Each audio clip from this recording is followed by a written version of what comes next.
এবার দেখো এমসিকিউ নিয়ে আলোচনা করব। কয়েকটা এমসিকিউ এতে আছে। তো প্রথম আছে, পারদ থার্মোমিটার দিয়ে সর্বোচ্চ যে তাপমাত্রা মাপা যায় তা হলো। দেখো পারদ মানে পারদের গলনাঙ্ক সেটা হচ্ছে 39 ডিগ্রি সি, আর স্ফুটনাঙ্ক 357 ডিগ্রি সি। তাহলে পারদের সাহায্য নিয়ে -39 থেকে 357 এর ভেতরের তাপমাত্রা মাপা যেতে পারে। সাধারণভাবে সেন্টিগ্রেডে দেখেছি 100 ডিগ্রি সেন্টিগ্রেড পর্যন্ত মাপা হয়, এরকম একটা হিসাব আছে। কিন্তু সর্বোচ্চ যেহেতু বলা আছে, দেখো 357-র কাছাকাছি পর্যন্ত মাপা যেতে পারে। তাহলে সেই হিসাবে সর্বোচ্চ হলে এটা হবে সি।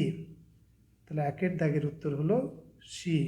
এরপর দ্বিতীয় প্রশ্ন, তাপীয় বিকিরণ মাপার সঠিক যন্ত্র হলো। তো এর উত্তর হবে বি, পাইরোমিটার। পাইরোমিটার যন্ত্রের সাহায্যে তাপীয় বিকিরণ মাপা হয়। পাইরোমিটারে মূলত একটা বাল্ব থাকে, ওই বাল্বের যে রং আর যে বস্তু তাপ বিকিরণ করছে তার থেকে বিকীর্ণ আলোর বর্ণ সমান করে ওই উৎসের তাপমাত্রা কত নির্ধারণ করা হয়। পাইরোমিটার এই রীতিতে কাজ করে। থার্মোপাইল, এটা হচ্ছে সিবেক ক্রিয়াকে কাজে লাগিয়ে থার্মোপাইল গঠন করা হয়। তাহলে পাইরোমিটার হচ্ছে বিকীর্ণ তাপ পরিমাপের যন্ত্র। 3 নম্বর প্রশ্ন।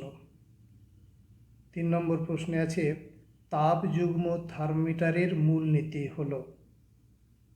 এর উত্তর হবে সিবেক ক্রিয়া।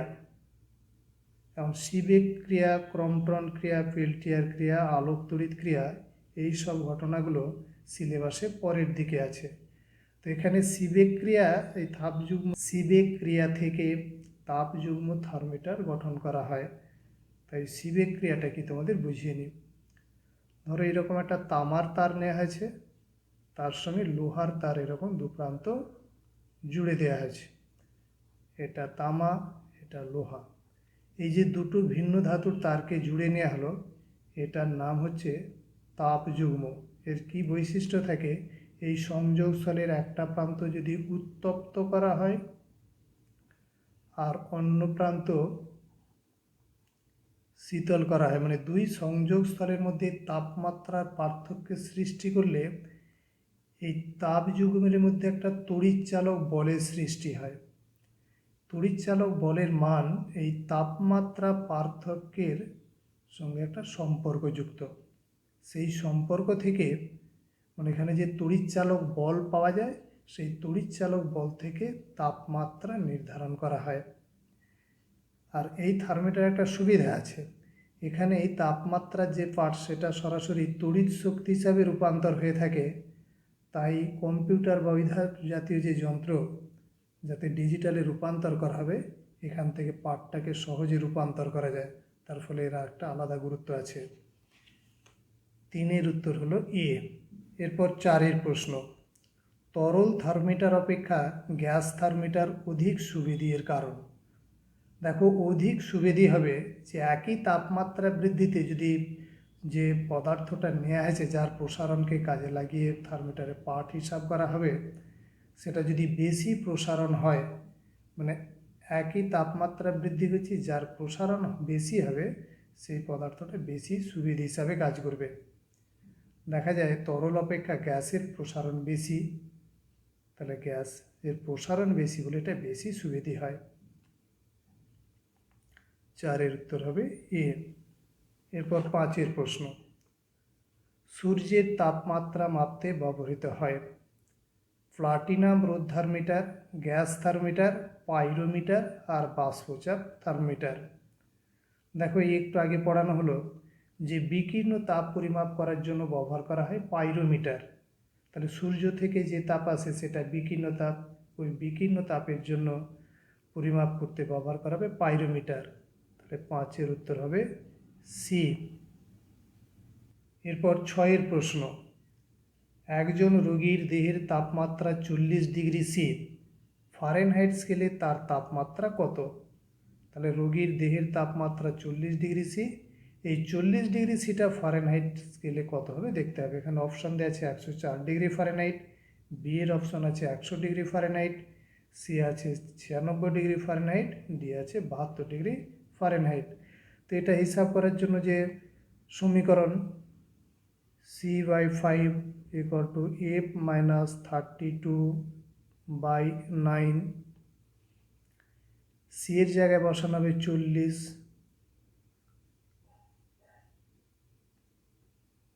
F - 32/9, এটা দেখো কেটে হবে 8, তাহলে গুণ করলে হবে 72,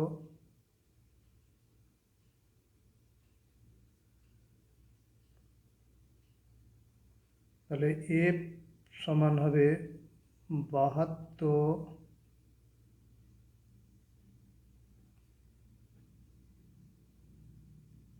প্লাস 32 সমান 104। দেখো এর অপশন আছে 104, তাহলে এটার উত্তর হবে এ। 4 এটা কত 6, 6 দাগের উত্তর হলো এ। এরপর 7 প্রশ্ন, সেন্টিগ্রেড স্কেলে একটি বস্তুর উষ্ণতার হ্রাস 45 ডিগ্রি, ফারেনহাইট স্কেলে ওই উষ্ণতার হ্রাসের মান কত হবে। দেখো এটা সেন্টিগ্রেড স্কেলে উষ্ণতার হ্রাস 45 ডিগ্রি, এটা সেন্টিগ্রেড স্কেল পার্ট 45 ডিগ্রি নয়, উষ্ণতার হ্রাস হয়েছে 45 ডিগ্রি। ফারেনহাইটে উষ্ণতার হ্রাস কত।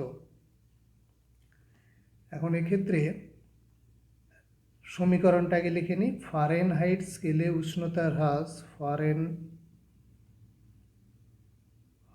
স্কেলে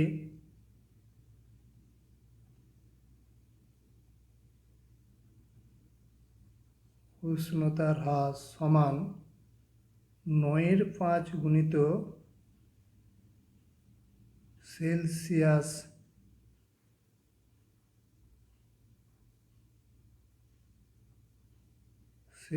স্কেলে উষ্ণতার হ্রাস সমান 9/5 গুণিত 45 ডিগ্রি সমান 81 ডিগ্রি হবে। 5 আর এটা কেটে 81 ডিগ্রি হলো, তাহলে উত্তর হবে সি। 7 দাগের উত্তর হলো সি। এবার মনে হবে এইরকম সম্পর্কটা পাওয়া গেল কোথায়। ঠিক আছে, দেখো এখানে হিসাবটা দেখো, সেন্টিগ্রেডে যদি 100 ডিগ্রি তাপমাত্রা হ্রাস পায়, এটা কখন হতে পারে, মানে 100 থেকে 0 হয়েছে, তাহলে ফারেনহাইটে কত হবে, 212 থেকে কমে 32 হবে, তাহলে এটা 180 ডিগ্রি কমবে। এর যদি 1 ডিগ্রি কমে, এর তখন 180/100 এই পরিমাণ কমবে। তো এটা কেটে দেখো হবে 9/5 হবে। ঠিক আছে, এই 9/5 ফ্যাক্টরটা এখান থেকে এসেছে। এরপর 8 প্রশ্ন, একটি গরম বস্তুকে একটি ঠান্ডা বস্তুর সংস্পর্শে আনলে তাদের উষ্ণতার পরিবর্তন সমান হবে বলে যদি দিয়ে অপশন দেওয়া আছে 4টে। বস্তু দুটির ভর সমান হয়, বস্তু দুটির আপেক্ষিক তাপ সমান হয়, বস্তু দুটির তাপ ধারকত্ব সমান হয়, আর উষ্ণতার পরিবর্তন কখনোই সমান হতে পারে না। এখন দেখো, উষ্ণ বস্তু তাপ ত্যাগ করবে, শীতল বস্তু তাপ গ্রহণ করবে। উষ্ণ বস্তু যে পরিমাণ তাপ ত্যাগ করে, শীতল বস্তু সেই পরিমাণ তাপই গ্রহণ করবে। তো গৃহীত বর্জিত তাপের জন্য যে সূত্র ছিল H = mST, এটা পড়েছ। m হচ্ছে ভর, s আপেক্ষিক তাপ, এটা হচ্ছে তাপমাত্রা পরিবর্তন। দেখো এক্ষেত্রে গৃহীত তাপ আর বর্জিত তাপ H দুটোর ক্ষেত্রেই একই, তাপমাত্রার পরিবর্তন সেটাও একই, তাহলে দুজনের ক্ষেত্রেই ms একই হতে হবে। ভর আর আপেক্ষিক তাপের গুণফলটা দুটোর ক্ষেত্রে একই হবে। ভর আর আপেক্ষিক তাপের যে গুণফল, এটার নাম হচ্ছে তাপগ্রাহিতা বা তাপ ধারকত্ব।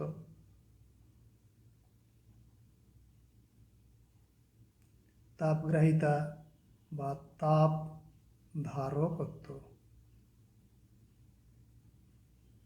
দেখো তাহলে বস্তু দুটির তাপ ধারকত্ব সমান হবে। 8 দাগের উত্তর হবে সি।